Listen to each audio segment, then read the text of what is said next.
ആലപ്പുഴ അരൂരിൽ 10 വയസ്സുകാരൻ ഊഞ്ഞാലിൽ കുടുങ്ങി മരിച്ച നിലയിൽ കേളാട്ടുകുന്നേൽ അഭിലാഷിന്റെ മകൻ കശ്യപിനെയാണ് മരിച്ച നിലയിൽ കണ്ടെത്തിയത്. വിവരങ്ങളുമായി മനീഷ് മഹിപാൽ വിവരങ്ങൾ വെച്ചിരുന്നത്. മനീഷ്, അങ്ങേറ്റം വേദനാജനകമായ വാർത്തയാണ്. എന്താണ് ഉണ്ടായത്? എന്താണ് സംഭവിച്ചത്?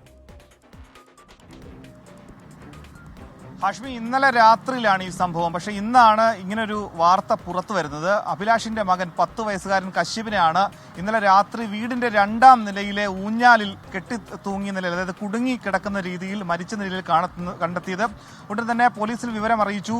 ഡോക്ടർമാരെത്തി മരണം സ്ഥിരീകരിച്ചു. പിന്നെ ഇൻക്വസ്റ്റ് നടപടികൾക്ക് ശേഷം പോസ്റ്റ്മോർട്ടം നടപടികൾ ആലപ്പുഴ അരൂർ താലൂക്ക് ആശുപത്രിയിൽ പുരോഗമിച്ച് വരികയാണ്. പോലീസ് ഇത് സംബന്ധിച്ച് പറയുന്നത് എന്തെങ്കിലും തരത്തിലുള്ള ദുരൂഹതയുണ്ടോ എന്ന് അറിയണമെങ്കിൽ പോസ്റ്റ്മോർട്ടം നടപടികൾ പൂർത്തിയാകണം. നിലവിൽ ഇൻക്വസ്റ്റ് പൂർത്തിയായപ്പോൾ ശരീരത്തെ എവിടെയും മറ്റു പാടുകളോ അല്ലെങ്കിൽ ആ രീതിയിൽ ദുരൂഹത ഉണ്ടാക്കുന്ന തരത്തിലുള്ള തെളിവുകളൊന്നും കണ്ടെത്തിയിട്ടില്ല. പക്ഷേ പൂർണ്ണമായും ഇതൊരു സ്വാഭാവികമായി ഉണ്ടായ ഒരു കുടുങ്ങി മരണം, അതായത് ഊഞ്ഞാലിൽ കളിച്ചുകൊണ്ടിരിക്കുന്ന സമയത്ത് ഉണ്ടായ അപകടമാണോ എന്ന് പൂർണ്ണമായി പറയാൻ സാധിക്കുകയില്ല.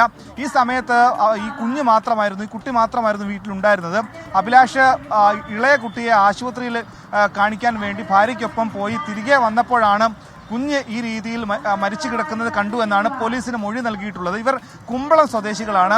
എറണാകുളം കുമ്പളം സ്വദേശികളായ അഭിലാഷും കുടുംബവും കുറേ വർഷങ്ങളായി ഈ അരൂർ ബൈപ്പാസ് കവലയിൽ വാടകയ്ക്ക് താമസിക്കുകയാണ്. അങ്ങനെയാണ് ഇന്നലെ രാത്രിയിൽ ഇങ്ങനെ ഒരു സംഭവം ഉണ്ടാകുന്നത്. എന്താണെങ്കിലും പോസ്റ്റ്മോർട്ടം നടപടികൾ ഉച്ചയോടുകൂടി പൂർത്തിയാകും.